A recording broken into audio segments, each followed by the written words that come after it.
नेपालको पूर्वी पहाडमा जहाँ हावा पनि बिस्तारै बोल्छ, जहाँ हरेक डाँडाले एउटा कथा बोकेको छ र हरेक पोखरीले एउटा रहस्य।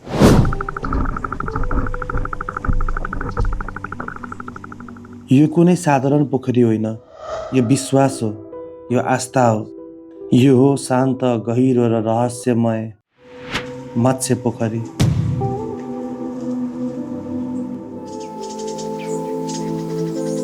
यो कुनै पर्यटकीय भिड भएको ठाउँ होइन, यहाँ आउँदा आवाज आफै हराउँछ अनि मन शान्त हुन थाल्छ।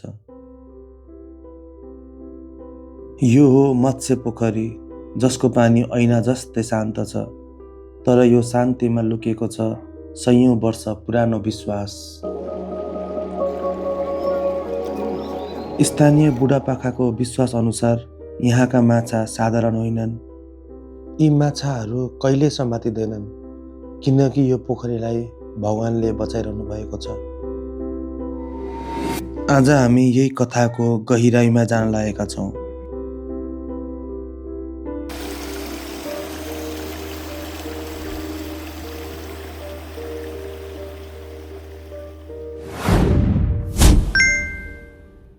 अहिले चाहिँ हामी चिचिला गाउँपालिका आइपुग्यौँ। चिचिलाबाट मेन हाइवे गयौँ भने नुम हुँदै अरुणथट पुग्छौँ भने अहिले चाहिँ हामी मत्स्य पोखरीको लागि कागते गाउँ हुँदै जाँदैछौँ।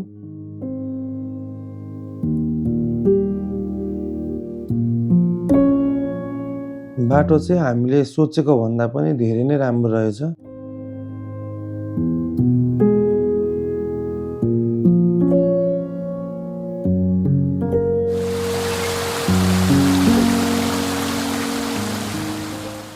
चिचिलादेखि करिब 40-45 मिनटको हाराहारीमा हामी हाम्रो डेस्टिनेसन आइपुग्यौँ।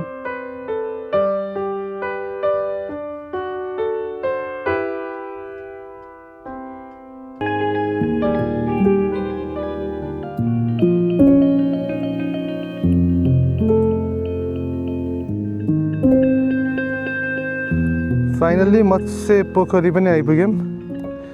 उहाँ मत्स्य पोखरीको स्थानीय निवासी हुनुहुन्छ। र यो हाम्रो मत्स्य पोखरी चाहिँ यो पोखरीको नामाकरण चाहिँ अब यहाँनिर हामी मान्छेको वासस्थान सुरु हुनुभन्दा अगाडि नै यो यहाँ चाहिँ माछासहित पोखरी भएको हो। त्यसैलाई आधार राखेर चाहिँ तपाईँको यो मत्स्य भनेको संस्कृतमा पहिले चाहिँ अब माछालाई मत्स्य भन्दो रहेछ। अनि त्यो भएकोले अब माछा भएको पोखरी भएको हुनाले मत्स्य पोखरी भनेर यो पोखरीको नामकरण चाहिँ त्यसरी रहन गएको हो। उता एकजना भेडा गोठालाले चाहिँ यहाँको देवताको शक्ति वास्तवमा छ नै त, यदि त्यस्तो शक्ति होइन होला भनेर उनले अनविश्वास गरेर यहाँको माछालाई चाहिँ त्यस्तो मार्ने प्रयास गरेको रहेछ। मार्ने प्रयास गरेर गएपछि उसको चाहिँ गोठमा भेडा चाहिँ त्यसरी सखा भएको भन्ने हामीले सुनेको। त्यो चाहिँ मैले सुन्नमा आएको हो होइन सर, तर मैले देख्न मेरो खुद आफ्नै आँखाले देखेको चाहिँ के हो भने यो दण्डकालमा मार्दै साथीहरूले पनि यहाँनिर आएर एक दुईवटा माछाहरू मारेको र मारेर उनीहरू यो पर सुनार गाउँ भन्छ, यो 2-3 घर छ, त्यहाँनिर पुग्ने बित्तिकै उसले चाहिँ आफ्नो झोला बम बोकेको थिएछ। त्यो बम आफै पड्केर म वारिपट्टि थियो कमलबटे भन्ने ठाउँमा, कमलबटे र सुनार गाउँ त्यति वारिपारि नजिकै पर्छ। त्यो बेला त्यहाँ पुग्दाखेरि उसको झोलामा बोकेको बम पड्केर ऊ आफै मरेको पनि यो चाहिँ मेरो आँखाले देखेको, यो चाहिँ मैले मात्र नभएर यहाँ धेरैले देखेको कुरा हो। त्यो चाहिँ यो सङ्कटकालमा भनौँ न, सङ्कटकाल त तपाईँको हिजो अस्ति नै त हो, त्यत्रो धेरै पहिलेको कुरा होइन। त्यो भएकोले यहाँनिर एउटा शक्ति बसेको ठाउँ नै हो। हजुर, यो माछा एकदम आफै उत्पत्ति भएको नै हो, किनकि यो चाहिँ अब हाम्रो बाउ बाजेहरूले नै पिता पुर्खाले नै जुन दिन यो पोखरी पत्ता लाग्यो त्यो पत्ता लागेको दिन नै यो माछा सहित नै देख्नु भएको थियो उहाँहरूले माछा। यो कसैले रोपेको त यो कल्पनै छैन कसैलाई, यो एकदम सरासर सत्य कुरा हो। अनि त्यो भएकोले अब यहाँनिर जलपादेवी मन्दिर छ, यो मन्दिरमा धेरै भक्तजनहरू आउँछ। अब उनीहरूले आफूले मनमा लागेको कुराहरू भाकल गर्छन् भाकल पुरा भयो भन्ने पनि धेरै सुनिन्छ। आफूले जुन परिकल्पना गरेर आफूले जुन कुरा चिताएर चाहिँ माग छ त्यो पुरा हुन्छ। स्पेसल मेला चाहिँ यहाँ कहिले लाग्छ? स्पेसल मेला भनेको यो तपाईँको कार्तिक पूर्णिमाको बेला त्यो र मकर सङ्क्रान्ति बेला पनि लाग्छ। अब यो शिवरात्रि आउँदैछ, फागुन 3 गते पर्छ, यो शिवरात्रि बेला पनि लाग्छ र अन्य बजारहरू पनि आवश्यकता अनुसार लाग्छ, जस्तै तमु लोसारको बेला पनि लाग्ने गर्छ। यतातिर चाहिँ प्राय मान्छेहरू गुरुङहरू हजुर यहाँ चाहिँ तपाईँको गुरुङ मात्रै छ, जुन यो डाँडादेखि यता र यो पारीदेखि चाहिँ पल्लो छेउसम्म, त्यहाँदेखि यता यतिभित्र भनेको हामी सबै गुरुङै मात्रै छौँ। लगभग हामी 70 घरधुरी गुरुङै मात्रै छौँ। हजुर र यहाँ चाहिँ धेरै जातको गुरुङहरू छौँ हामी, एक आपसमा अब दाजुभाइ पनि छौँ र कुलकुटुम्ब चल्ने गरी पनि हामी सबै खालको गुरुङ, सबै त नभनौँ धेरै खालको गुरुङहरू हामी यहाँ छौँ। र प्रकृतिले चाहिँ पानी पुग्दै दिएकै छ यहाँनिर यो टोललाई चाहिँ। बाटो पनि अब हजुरले देखिहाल्नुहुन्छ यही नै हो, चिचुलाडा जाने यो पारी देउटार भन्छ, चिचुलादेखि देउटार जाने मेन बाटो यहाँको हाइवे नै भनौँ न, यही नै हो। तर अब कच्ची नै छ बाटो चाहिँ, यस्तै छ, हजुरहरू हिँडिहाल्नुभयो देखिहाल्नु भएको छ, त्यस्तै छ बाटो चाहिँ। अब क्रमिक रूपमा सुधार हुँदै जाला। हजुर यहाँ चाहिँ अब यो चाहिँ यति राम्रो पर्यटकीय स्थल हुँदाहुँदै पनि अब हामीहरूले यहाँनिर अलिक प्रचार प्रसारमा अलिक ओझेलमा परेकै ठाउँ हो। त्यसो हुनाले अब हजुरहरू यति टाढाबाट आएर यो ठाउँको बारेमा सोधपुछ गरिदिनु भयो। अब यो चाहिँ अब पक्कै सेयर हुनेछ र यो भिडियो चाहिँ धेरैजनाले हेर्नुहुनेछ र यो चाहिँ वास्तवमा एउटा पर्यटकीय स्थल नै रहेछ। त्यो ठाउँमा एकचोटि पुग्नै पर्ने रहेछ भनेर उहाँहरूले पनि जिज्ञासा राख्नुहुनेछ र थप अरू पर्यटकहरू भित्रिनेछ भन्ने आशा राख्दछु।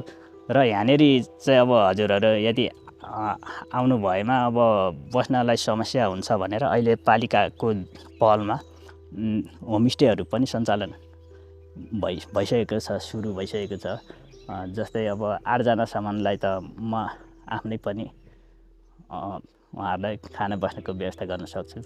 यहीँ नजिकै छ, उतै देखेको घर हो मेरो चाहिँ। अनि त्यस्तै अरू साथीहरूको नै यतापट्टि पनि काजीमानजीले पनि अब बनाउँदै हुनुहुन्छ, उहाँको पनि अब हुँदैछ। भन्छ बस्नलाई यता बस्नु पर्यो भन्नु पनि त्यस्तो समस्या छैन? हजुर यहाँभन्दा अगाडि चाहिँ धेरै गुनासोहरू पनि हुन्थ्यो, अब जान त गइन्छ तर बस्ने ठाउँ पनि छैन, यसो खाने बस्नेको व्यवस्था छैन भन्ने धेरै सुनिन्थ्यो। तर अब त्यो पनि बिस्तारै व्यवस्थापन हुँदैछ भनेर भन्न चाहन्छु यहाँहरू सबैजनालाई। हुन्छ, हस् त। यो ठाउँ भनेको प्रकृतिले हामीलाई दिएको एउटा सुन्दरताको एउटा नमुना पनि हो। यहाँको पानी कहिले पनि सुक्दैन रे भन्ने सुन्नमा आएको छ है। एकदमै आनन्द छ। तपाईँहरू पनि आउन चाहनुहुन्छ भने तपाईँहरूलाई पनि एकदमै आनन्द हुन्छ अवश्य पनि, मलाई थाहा छ।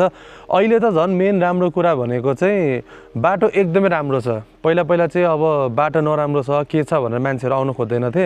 हामीलाई करिब चिचिला गाउँपालिकाबाट यो ठाउँसम्म आइपुग्नलाई 40 मिनट 45 मिनट हामी बिस्तारै बाइक कुदाउनेहरूलाई त्यस्तोमा आरामले आइपुगिन्छ। बाटोमा यो ठाउँ नराम्रो, यो ठाउँ अप्ठ्यारो भन्ने छैन, बाटो एकदमै सजिलो छ है। त्यही भएर तपाईँहरू पनि यहीँ नजिकै हुनुहुन्छ र पिकनिक अथवा घुम्नको लागि अथवा केहीको लागि आउन चाहनुहुन्छ भने चाहिँ यो तपाईँहरूको एकदमै बेस्ट लोकेसन हो। र टाढै हुनुहुन्छ भने पनि शङ्खसभा जिल्ला आएर छुटाउनै नहुने ठाउँ भनेको चाहिँ एउटा मत्स्य पोखरी पनि हो।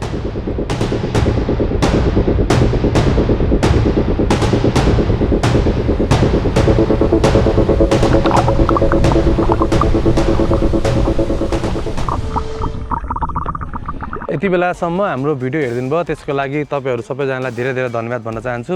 र आजको यो हाम्रो मत्स्य पोखरीको भिडियो, मत्स्य पोखरीको ब्लग तपाईँलाई कस्तो लाग्यो आफ्नो अमूल्य प्रतिक्रिया दिन नबिर्सिनु होला। साथै हाम्रो भिडियोहरू मन परेको छ भने च्यानललाई सब्सक्राइब गर्नु होला, भिडियोलाई लाइक गर्नु होला। र यस्तै तपाईँहरू जस्तै कसैलाई यस्तो ठाउँ घुमेको भिडियोहरू मनपर्छ भने चाहिँ उसलाई पनि सेयर गरिदिन सक्नुहुनेछ है। धेरै धेरै धन्यवाद। आजको भिडियो हामी यहीँ इन्ड गर्न चाहन्छौँ है। कस्तो लाग्यो कमेन्ट गर्न चाहिँ नबिर्सिनु होला। Thank you for watching guys thank you